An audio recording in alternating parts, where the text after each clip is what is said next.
Jangan sampai antara ada dan tidak ada sama saja. Itu mengerikan sekali. Kalau kita ada tetapi dianggap tidak ada, istilahnya ada atau tidak ada sama saja. Berarti itu tidak ada gunanya sama sekali. Sekali lagi, semoga kita menjadi ranting-ranting yang menghasilkan buah yang bermakna untuk diri kita sendiri dan juga orang-orang yang ada di sekitar kita. Dalam nama Bapa dan Putra dan Roh Kudus. Amin. Rahmat Tuhan kita Yesus Kristus, cinta kasih Allah dan persekutuan Roh Kudus bersamamu dan bersama rohmu.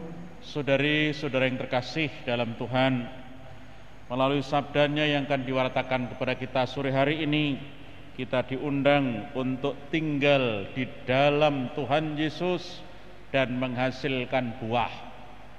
Kita menjadi ranting-ranting yang mengeluarkan buah.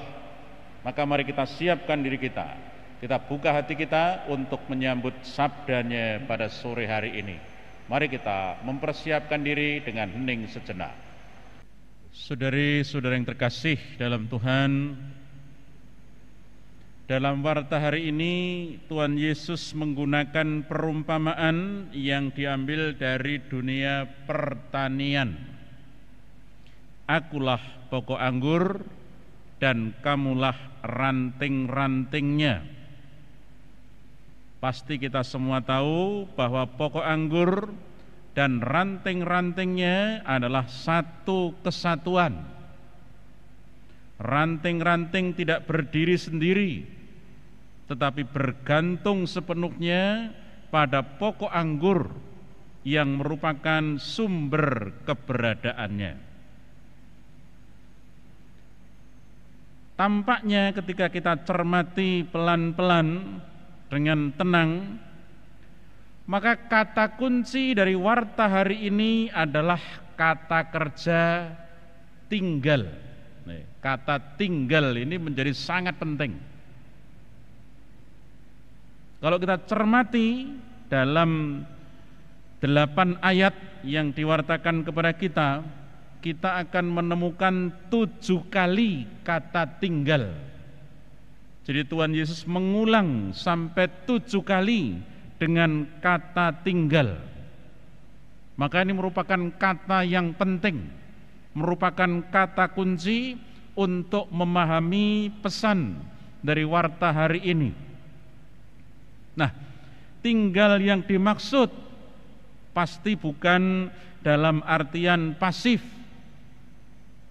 dalam tanda kutip tertidur dalam Tuhan, membiarkan diri terbuai oleh kehidupan yang nyaman bersama Tuhan.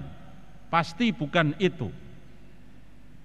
Tapi sebaliknya, tinggal di dalam Dia, tinggal di dalam Tuhan, artinya kita aktif membangun relasi timbal balik.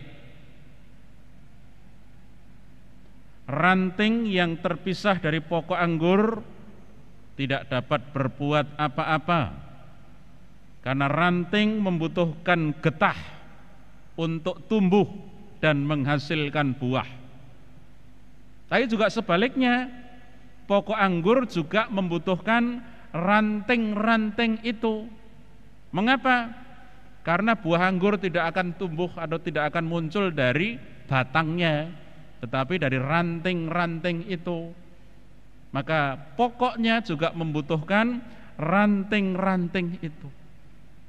Jadi saling membutuhkan, tetapi yang menjadi sumber adalah pokoknya. Tetapi sekali lagi, pokok juga membutuhkan ranting-ranting itu. Maka dari warta yang disampaikan kepada kita sore hari ini, kita bisa belajar beberapa hal. Yang pertama, Tuhan Yesus bersabda, "Jikalau kamu tinggal di dalam Aku dan firman-Ku tinggal di dalam kamu, mintalah apa saja yang kamu kehendaki dan kamu akan menerimanya." Banyak orang dalam membaca ayat ini tidak lengkap. Seringkali yang dibaca hanya bagian yang belakang. Mintalah apa saja yang kamu kehendaki dan kamu akan menerimanya. Sudah berkali-kali meminta tetapi tidak menerimanya. Lalu mogok, tidak lagi sembahyang, tidak lagi berdoa. Karena apa ya? Salah dalam memahami. Ya, harus dibaca secara lengkap. Jikalau kamu tinggal di dalam aku dan firmanku tinggal di dalam kamu, mintalah apa saja yang kamu kehendaki dan kamu akan menerimanya. Ya, jadi bukan hanya separuh yang paling belakang itu. Kalau hanya separuh yang paling belakang ya akibatnya tidak berhasil, tidak berbuah.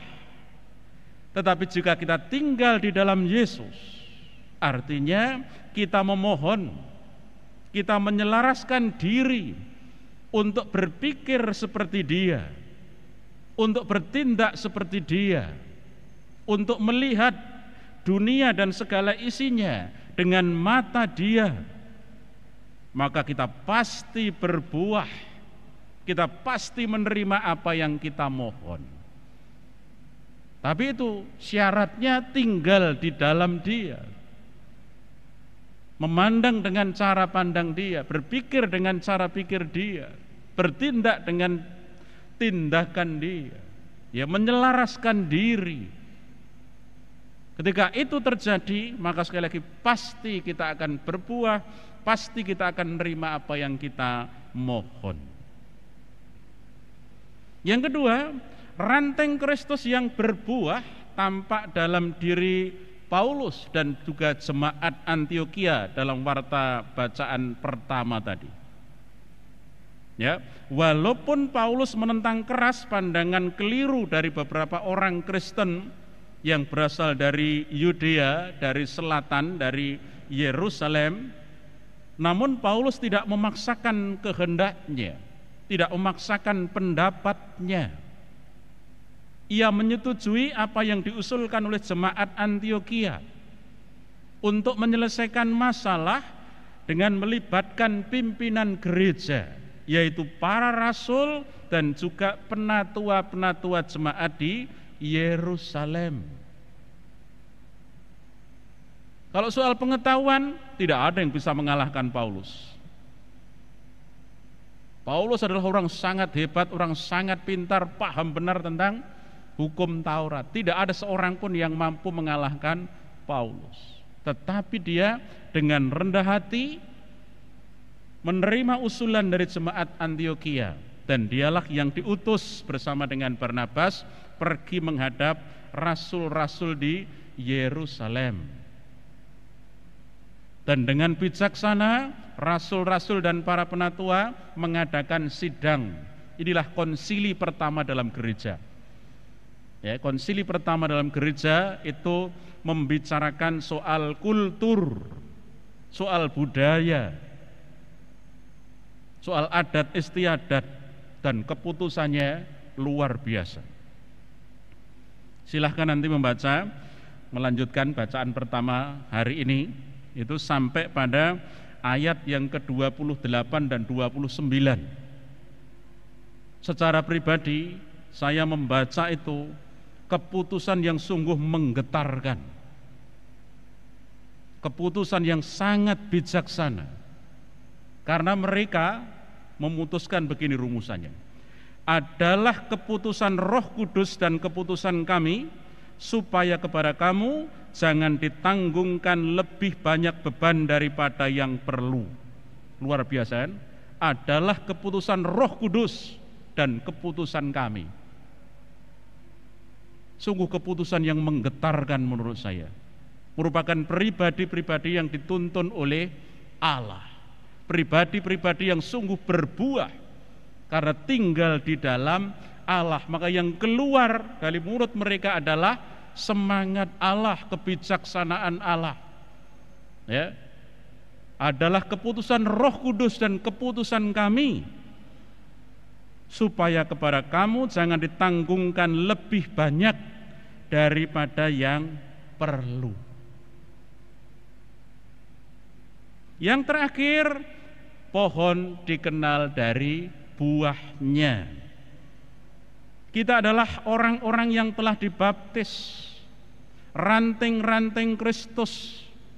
Semestinya kita menghasilkan buah, yakni kesaksian hidup sebagai umat Kristiani, sebagai umat yang percaya kepada Kristus. Maka pertanyaannya, kesaksian hidup seperti apakah yang telah kita berikan kepada dunia, yang telah kita berikan kepada masyarakat, yang telah kita berikan kepada orang-orang yang ada di sekitar kita.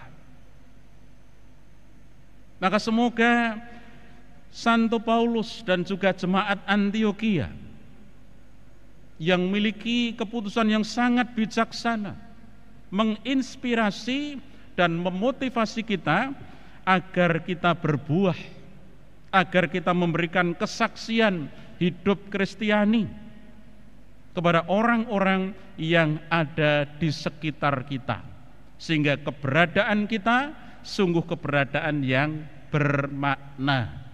Jangan sampai antara ada dan tidak ada sama saja.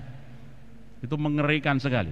Kalau kita ada tetapi dianggap tidak ada, maka istilahnya ada atau tidak ada sama saja. Berarti itu tidak ada gunanya sama sekali. Sekali lagi, semoga kita menjadi ranting-ranting yang menghasilkan buah yang bermakna untuk diri kita sendiri dan juga orang-orang yang ada di sekitar kita. Berkat Tuhan menyertai kita semua. Marilah kita berdoa.